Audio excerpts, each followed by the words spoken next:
Welcome back into the All Things Mizzou podcast presented by Missouri Tigers on SI. Joey Van Zummeren joined by Michael Stamps here on campus after we just watched Missouri's practice Saturday and then heard from Eli Drinkwitz about all that has been going on at practice. We've been there all week. Michael, not asking for any sweeping takeaways or for you to declare a starting quarterback, but what have your thoughts been so far? No, I'm ready to declare a starting kicker. Oh, Just kidding. okay. But Me no, too. yeah, right. No, this is the first practice I got to see this week, but it's definitely nice to see some new fresh faces. It's really my first look at some of the freshmen and some of the new guys as well, so that's always exciting. But I think we both know, and most of the people in the media landscape know that there isn't much to declare or take away right now. We can nitpick and say this order was that and things like that, and this guy ran a good route, and this guy made a supposed or what would have been a good tackle, but Yep. there's not much we could say or do. Obviously, there's a scrimmage coming up. We don't get into that, so that Yep. would have been a good dictating point. But yeah, it's hard to nitpick and take things away right now, but. I think in general, it's just good to get a feel for where things are at, especially getting to talk to Coach Drinkwitz today, knowing what he thinks after 1 week, just kind of the baseline at certain positions. So not really a takeaway, but it's definitely a good baseline for sure. Right, absolutely. And I mean, even in the first half of this week, they didn't even have the pads on. Now they do. But yeah, we don't get to see the team drill, so it's more so really just looking at the lineup and every other drill that we get to watch and who is impressing from there. But a lot of people say early on in the offseason, I feel like that's overreaction season. But to me, really, for football, for the NFL and college football, overreaction season is really fall camp and training camp. So don't react to everything is what I would say. Not everything means everything, basically. But we do still have some thoughts. We do still have some ideas generating from these. So first off, with the quarterback competition, because there is a lot of people with thoughts on this, obviously.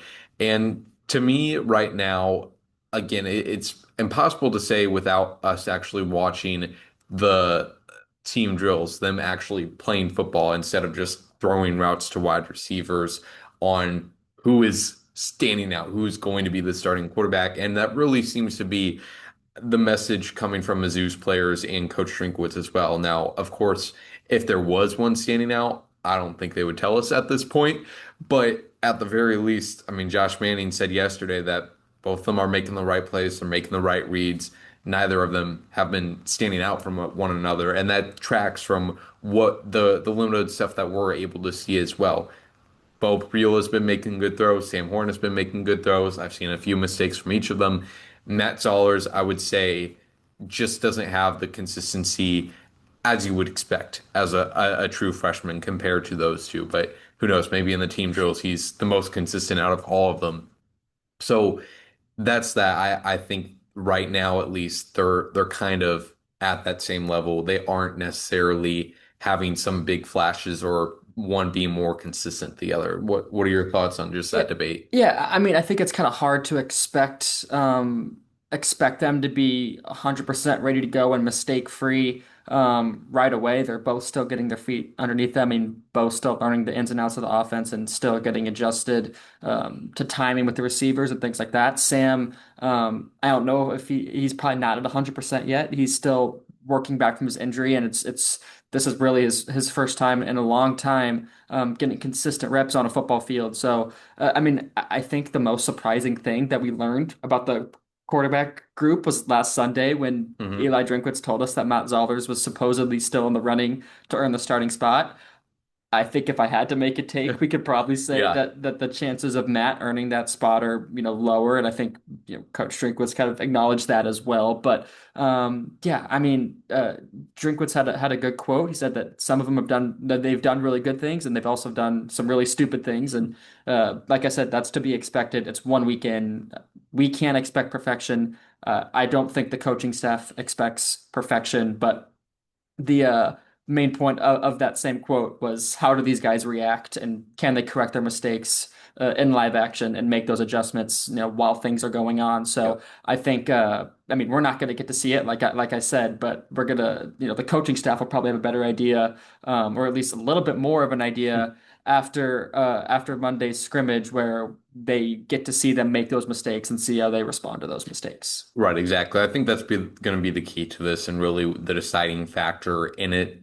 That's consistency, learning from mistakes has been the two things Drinkwitz has consistently highlighted for this quarterback competition and really any position battle, but especially a position like quarterback that's where your emotional energy is so it has such an influence on the rest of the team and being able to learn from those errors that you make. And ultimately, I think that's what determines success or failure for so many quarterbacks in college football or in the NFL. Of a lot of guys can make some really good throws, but how consistent are you? Can you actually not, can you cover up your errors too and know your weak points and play to your strengths? So that's that. I will say the one other thing with the quarterback competition, I'm just confused on why people have a guy they want to win. Like I've seen people say, like, I really hope it's Beau Pribula or I really hope it's Sam Horn. I can understand I think this guy is going to be better, or I think this guy is better, but to me, it's like I think just as if I were a fan, you just want the best guy to win that job, and really I trust Drinkwitz and the rest of the coaching staff's judgment on that. So quarterback competition is muddy waters in that conversation, so I'm not going to get too far into that, but that's all I'll say there. Yeah, I mean, from the fans' perspective, I don't think uh, anybody knows enough to make an informed Yeah. decision to say, I want this guy more than the other. They've played, I mean, Bo's played a little bit more college football, but Yep. they haven't done anywhere near enough, either of them, to warrant one being ahead of the other. So, Right.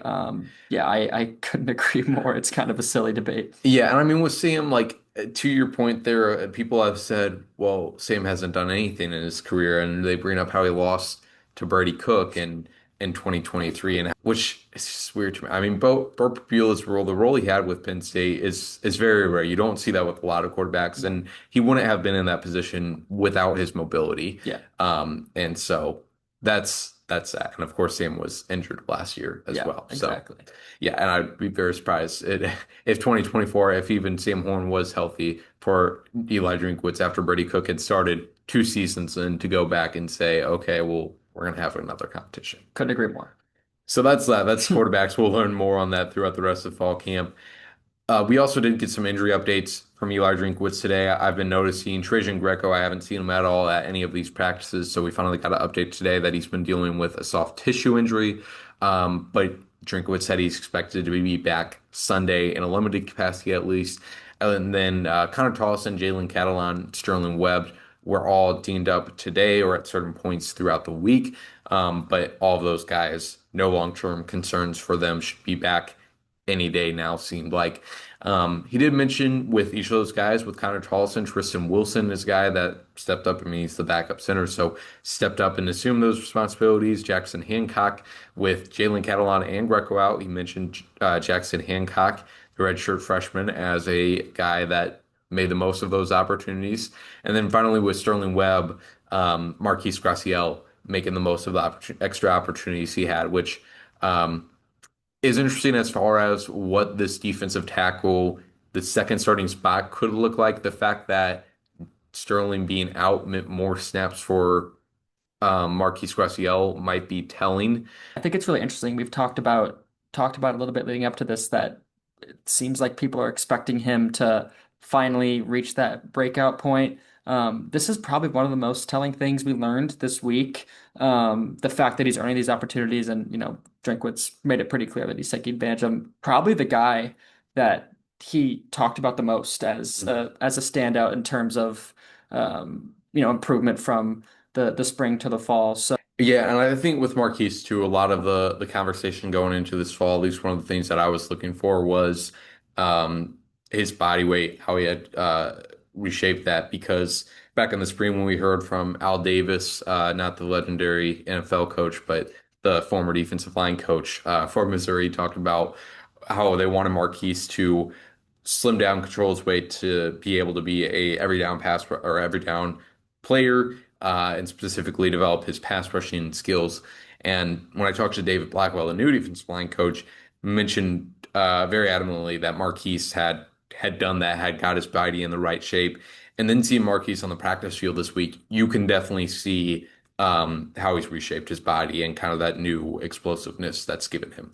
One thing I forgot to mention as well that you asked Chris McClellan yesterday was about his, about Marquise's improvements in the pass rushing, which I feel like we obviously haven't seen that yet, Hmm. but it seems like that's something that other people have seen him improve on, which is definitely going to be a one-way step into him Yeah. seeing the field more. I forgot to mention I got to have a conversation with him last Sunday at the media day event, and he was pretty darn confident that this is now his time. Definitely a sense of humble confidence, but definitely is adamant as well that this he thinks this is the year where he can take the step up. I think you hear so many of these guys talk about like iron sharpen iron in the Hmm. position room, but when you think beyond Chris McClellan in the defensive tackle room and the depth in that room compared to other positions, it seems like it's pretty balanced Yeah. beyond Chris. And there's definitely going to be a pathway to Marquise getting more snaps. Yeah, for sure. And just how that whole room plays out is going to be interesting to me. I mean, past Chris, past Sterling, and Marquise as well, with guys like Jalen Marshall. Where does transfer Braylon Henderson fit in? So interested to see how that shakes up once they actually hit the field. So, talking about actually in the field, like you hit on earlier, Michael, they're going to have a scrimmage Monday. Won't be open to the media, but Drinkwitz did highlight a few things he did want to see in that. On defense, wants to eliminate penalties. He mentioned that that was a problem in Saturday's practice, that they extended drives with some penalties. And then for the offense, just hoping to see less turnovers and for the offensive line to be more consistent, especially on third downs. Speaking on the offensive line, we heard from Caden Green Friday, and he talked about how that chemistry along the offensive line is coming naturally. Spoke highly of Javen Richardson and Johnny Williams IV, the two guys competing for that starting left tackle job. And so, with that, with a left tackle job, I also wanted to mention there that Drinkwitz did clarify a little bit of what he meant about what is going on with the left tackle competition because um, last Sunday at multiple positions, some confusion that was created from his words. So first off, he had said that they're going to start Johnny at left tackle, which we assume most media assumed that would mean Johnny was getting the first team reps with at left tackle, and then later in the week we had saw that it was mostly Javin and Johnny sometimes in the mix. So Drinkwood said that today that what he meant by Johnny starting at left tackle is the fact that that's going to be the main position he trains at, and compared to in the spring when Johnny was working at right tackle. So Johnny definitely has versatility coming over from West Virginia that we saw.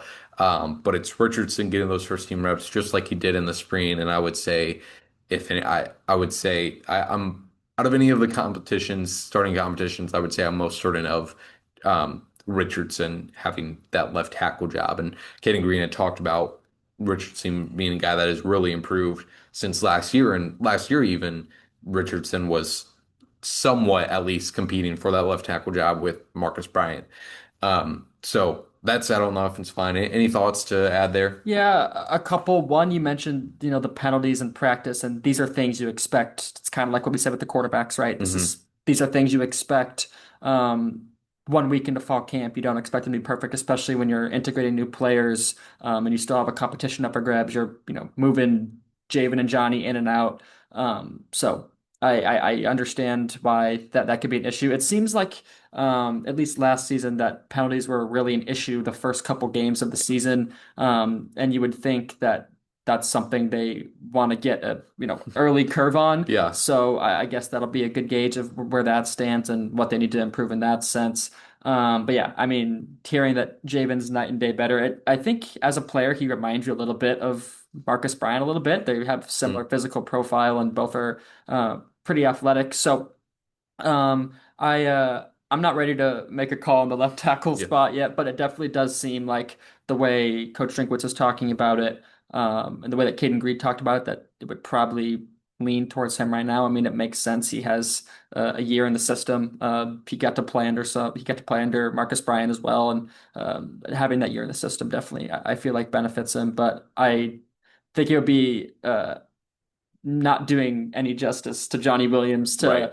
to say that that Javen's going to earn the spot because it's so early. Yep. So plenty of time for that to be decided. I don't want to say it's the most interesting battle because it's not, but definitely it's definitely up there, and I think it's pretty hard to predict as well, even though Javen probably has a little bit of a head start right now.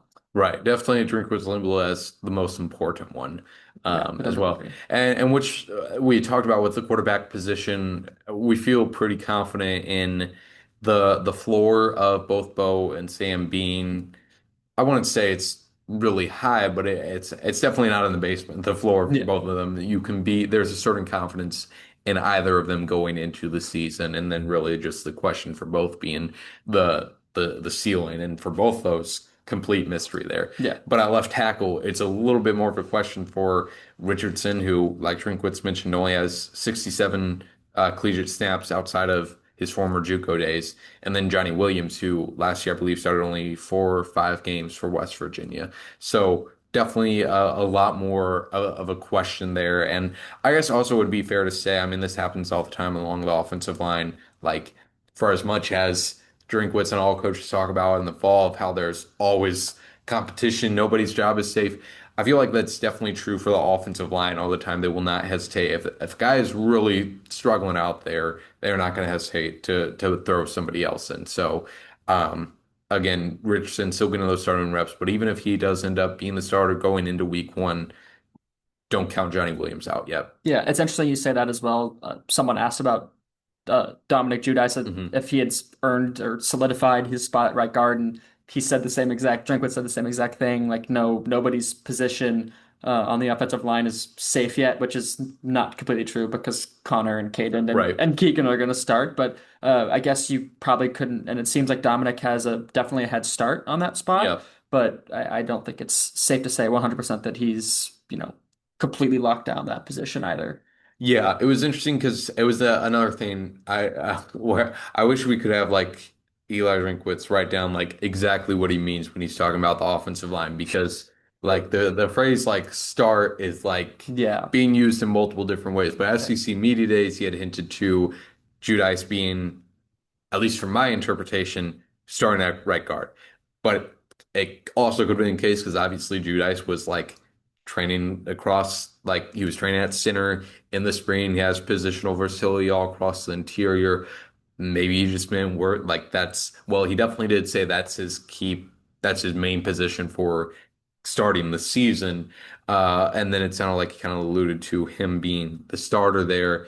You also have Jalen Early, the Florida State transfer, who is not starting at right guard, we know, but is he could, but is not the main position he's training at right now is right guard, even though he has versatility at tackle and guard. So That there's that. that definitely could be more clear, couldn't it? Yeah, there's a lot of Yeah. confusion. For what it's worth, I talked to Brandon Jones at Media Day as well, and he also didn't come out and say that Dominic was going to be the Okay. starter, but alluded to it in the Yeah, same sense. So that's a pretty safe assumption to make right now. But again, I don't think we want to go out and say right. anything too crazy.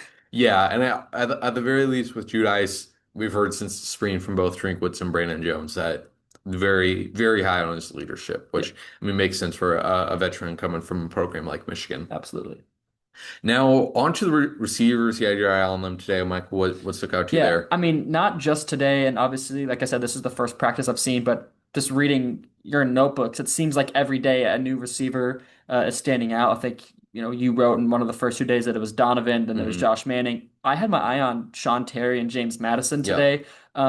Again, not two guys that are exactly expected to make huge impacts, if any at all, at least in the receiver room. But dude, Sean Terry is fast. Hmm. He is really, really fast, super shifty, very elusive. Can do a lot of things with the ball in his hands. And same thing with James Madison. He's 6'3", 210 pounds, and he moves like he's Sean Terry's size, which is Yeah. really, really impressive. But I think one interesting thing with the younger guys, and got this response from Coach Drinkwitz, was that at the receiver spot you have to be able to get open and catch the ball, and if they Yeah. can't do that, then you know, what are you doing? Yeah. That's the point of the receiver position. And he's had a similar answer for Donovan Olakbode, who's said that he's struggled with catching balls in traffic, and getting open and staying open. So kind of an interesting answer with those younger receivers who uh, I think maybe we thought were had a good chance at making a splash, and not that that's not the case, but they're obviously going through some issues or struggles, but they're young, so it makes sense. And then another thing we heard from Drinkwitz on Marquise Johnson, it seems like every year someone's talked, or whether it's Coach Drinkwitz or someone else, one of his teammates, Jacob Peeler has mentioned his emotional consistency and his consistency on the field. Um, to hear that emotional consistency is improved and is consistent, I Yeah. guess, is honestly refreshing. Because they were still talking about it last season as something that needed to improve. So for that to be something that's solid, and then on the field as well, Yeah. those are really good signs, I think. Yeah, absolutely. Like you said, they had been talking about that last year for Marquise, something they wanted to see him improve on, and now really seems like that's solidified for him, which is really good. Yeah, I think with all the freshman wide receiver, like you hit on, he was really hitting on the fundamentals, and for all the freshmen on the team, including Marquise Davis, who we'll get to here in a second, just talking about how he needed to see freshmen understand how they practice, how what a college practice looks like, and to meet that level, and not slack off, basically. But yeah, with all those wide receivers you mentioned, with Donovan specifically, yeah, I mean, I think he was the third boundary wide receiver earlier in the week in practice. James Madison was the other guy lining up with him as a second boundary wide receiver. So it's really, I mean, between those two, who's going to like get opportunities behind Joshua and Marquise at boundary. And then Sean Terry has been, not surprisingly, lining up in the slot behind Kevin Coleman, Daniel Blood. So interested to see, I mean, what can Daniel Blood do to earn himself some playing time, and will Sean Terry overpass him in that regard? I mean, one other thing with the receivers, I don't remember what the exact quote was, but when he mentioned catching the ball and getting open, he said that Kevin Coleman, Marquise Johnson, Josh Manning had been doing that well, Yeah. and that Xavier Lloyd had also been doing that well. I want to say that's the first time we've heard Xavier Lloyd's name all week, which is not a bad thing. So there's also him that we can't forget about. I think we just mentioned everyone's name in the wide receiver Yeah. room, so I think that kind of speaks to the depth we could be seeing this year. Yeah, absolutely. I mean, the wide receiver group is interesting because it's not like there's some positions like I think tight end would be one of them, linebacker, another one, off ball linebacker, probably edge too, where it's like, yeah, they have some promising young guys, but they won't play unless they're good enough. Yeah. Like here, like they, I think they could be good enough, definitely could be, but like they you have your three reliables in the starting lineup there, but you're going to have to go farther past that too. So Yeah. who out of those freshmen, who out of, I mean, Daniel Blood as well, who out of that group is going to be able to actually step up and earn them opportunities because they're going to be there for sure. Next up at running back, like we just talked about with Marquis Davis and the rest of the freshmen, need to learn how to practice. He's been wearing the number 77. I believe his actual number is 7. But been wearing, it sounds like as some sort of a punishment. Drinkwitz said they need to make him wear 77 for him to run fast enough in practice. And so it was interesting because I was interested to hear what Drinkwitz had to say about Marquise Davis today. Was going to ask him about it before he ultimately was. And so not like a glowing endorsement of Marquise, not like something terribly negative either. But yeah, I mean, it was kind of the same thing as we heard of on all the freshmen from Drinkwitz today. But I've had my eye on the running backs all week long. I mean, Ahmad has looked like Ahmad Hardy. And then past that, it's been Tavares Jones that's been ahead of the rotation for most drills, at least ahead of Marquise Davis, including in receiving drills, which I definitely think is an area where Tavares could help out in. So I'm interested to see how that plays out. I mean, Marquise Davis is a guy that we've talked about as a true freshman that could see the field. Um, but also just in general, what opportunities are there outside of Ahmad Hardy, who is, I mean, pretty much your every down, but also your probably your goal line power guy. Jamal Roberts, who is your blocking, receiving guy. What are the opportunities outside of that? And it's another one of those positions like tight end and linebacker where I mentioned like I think if Tavares Jones and Marquise Davis are like they're going to have to be good enough Yeah, to earn playing time. Like, absolutely. what's your thoughts on that position? I want to fall back a little bit just with the freshmen in general, with the Yeah. receivers and Marquise. This kind of feels like I don't want to say it's the first time, but compared to last year and maybe even the year before as well, where we're talking about skill position guys who are true freshmen who could be getting the opportunity to play, and maybe that's our fault. Maybe it's the media's fault for hyping these guys up and getting them too high on our radar because it's a whole different speed and physicality Yeah. once they even start practicing, let alone their first game. So it'll be interesting to keep an eye on that. But yeah, I mean, Ahmad Hardy's had glowing reviews Mhm. before he got here, and everyone who's been asked about Ahmad Hardy has had nothing but positive things.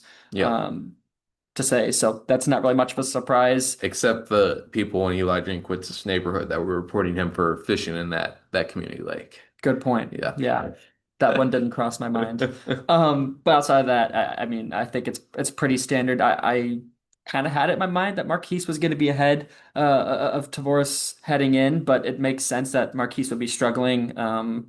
I think it's also easy when you're a dominant high school player like Marquise was, or like some of these receivers who put up ridiculous numbers. Maybe not Donovan because he's coming from a high level high Yeah. school who played against other high level high schools. Excuse me, but it I think it can be hard when you can go in and dominate every game in high school, and maybe you don't have to. I don't want to say not work as hard in practice, but there's a lot of natural talent. You get to a point where you just cruise and you're better than Mhm. everyone. So I think maybe that this is a good learning experience for guys like Marquise who now know that they have to up the effort. It was pretty clear that that wasn't Curtis Piegler running around with number 77. Yeah. Yeah. So it was good to have some clarification on that. Yes, absolutely. All right, and then another actual position battle we got going on with the cornerback two spot, the other boundary spot. When I asked Corey Batoon about this on Sunday, I asked him like, just what do you feel you're at about the second cornerback spot? And he asked me, what do you mean by that? Like, clarify. And basically, what I got from him is that they are not like right now, they're pretty much open to any three of Nick DeLoach, Toriano Pride, or Stephen Hall getting the nod there, and that's exactly what we've seen in practices. It's pretty much new every day of who's the second guy between DeLoach, Pride, and Hall. Um, we've talked about this cornerback competition a lot, and that there's really um, there's going to be questions with no matter who that guy ends up being, but there's also going to be reasons to be confident that they've shown. Um, and so, yeah, that's cornerback competition. Drinkwitz said that there's nobody's really, he was asked, is there anybody really like separating themselves? And Nope. paused for a few seconds, said, nope, not really. Yeah. So that's Yeah, that's not all that telling, is it? I feel like Deloach has, again, it's really hard to pull things from these drills, but I feel like Deloach has maybe looked a little bit better than I thought he would. But when I feel like like this is one of those positions where it's a battle and we don't know who's going to start, but we know enough about the three. Like they all right. have tape. Yep. Like Javen and Johnny don't have a ton of experience. Obviously, Sam and Bo don't have the most experience in the world, but Toriano, Nick, and Stephen Hall are experienced players. Even Nick Deloach, who, I mean, it's one season, but he played a lot last year. Hmm. So, I mean, I feel like the confidence level with this one is a little bit higher, even though they all have their flaws. And I've said time and time again that Toriano and Nick struggled at moments last year. But I feel like this is one where you can look at it and say that they all have plenty of experience where there's not going to be a ton of fall off and that it's going to be a player you're likely comfortable with Yeah. slotting in, and whoever doesn't, whoever the two guys aren't at the second spot, I mean, they're clearly good enough to play at that second spot. So Yep. you're going to have plenty of depth to rotate guys in and out there, which is going to be a nice luxury to have. Right, exactly. And I would say the same thing I said for the left tackle spot of even if there's a guy that goes out there in the early weeks as the starter, don't be surprised if that changes throughout the season. I mean, Toriano started Yeah. as pretty much the main guy there early on in the season, and then later on in the year, Nick DeLoach slowly kept working his way in Yep. until it was like there was a few games where I think it was like exactly 50% between the Yeah. two of them, or like right around it at Yeah. least. So, yeah. One last personnel choice, and then we'll have one more thing to talk about. But Kevin Coleman, Eli Drinkwitz said today that if they were going to play a game today, that it would definitely be Kevin Coleman as the starting punt returner. So there's that. Not too surprising. He's done it before, but it was also Daniel Blood, Sean Terry, and then Demarion Folks who are getting opportunities there. So something to watch for in the future, especially Sean Terry of like what you mentioned today, just with his elusivity. But obviously, got to learn that being a punt returner is not just being fast and Yeah. quick. So that's that. Um, and then one last thing as far as leadership, because there is a lot of obviously the story of the offseason and going into the year for Missouri is the faces that are losing as far as leaders. And it has been in the past 2 years the story for this team of like, okay, they've done this, but they're losing these building blocks. And now it's especially getting to that point where it's really only Connor Charleston, Dalen Carnell, and probably make the argument for a few others of guys that have been really fundamental to this rise and turnaround.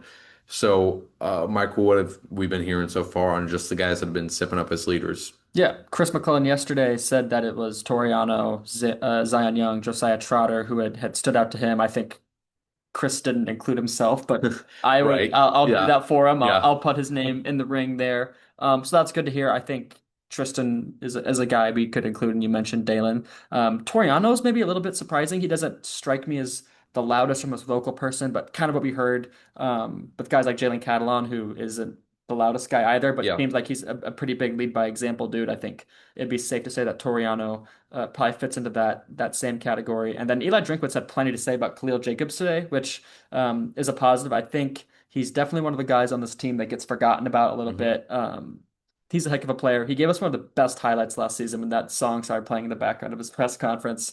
Um, Yes. Yeah. that tends to be what I remember the most about him. But he's a great player, and it's clear that he's a guy that people can go to, and he has a good positive personality, which I don't know him as a leader. I don't think any of us do, but clear to see how that could be translatable. So Khalil Jacobs definitely a guy that I think people forget about. It's going to be interesting. I wrote a couple weeks ago about like predicting the captains Hmm. for this coming season, and Khalil was not a guy that came to my mind. He probably should have, but wasn't. So that could be a guy that gets thrown in the ring for that. Hmm. So that'll be interesting to keep an eye on. But it's pretty clear who I think these leaders on this defense is going to be, and I think I feel comfortable with saying that all those guys will have those roles and they'll be good at them. So, Yeah. If you haven't seen the press conference of Cleo Jacobs, oof, where good. yeah, he gets up there, there's like from somewhere like an Irish jig music is playing. And like at first he acknowledges it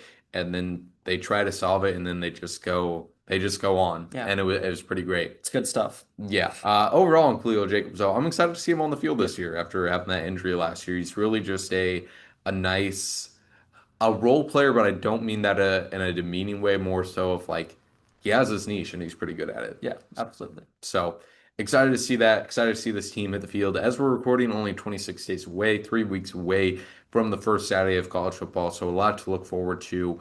We'll have more coverage all throughout fall camp. So we